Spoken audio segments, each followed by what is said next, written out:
Can you understand this story? Stay until the end to test yourself.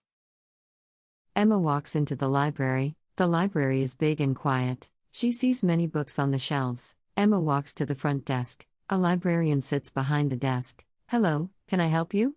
The librarian asks. "Yes, please." "I want to borrow some books," Emma says. "Do you have a library card?" The librarian asks. "No, I do not have one yet," Emma says. "No problem.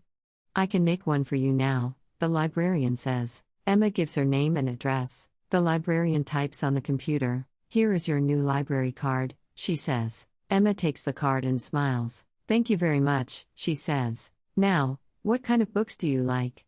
The librarian asks. "I like stories about travel and adventure," Emma says. "Great. Follow me," the librarian says. They walk to the travel section. The librarian shows Emma many interesting books. Emma picks 3 books from the shelf. One book is about Italy. One book is about Africa. One book is about Japan. They go back to the front desk. The librarian scans Emma's library card, then she scans each book. "You can keep these books for 3 weeks, the librarian says. "Thank you.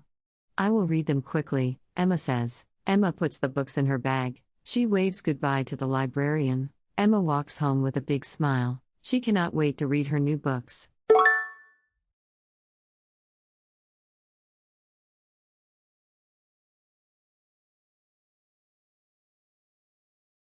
Learn with LingoStories.app.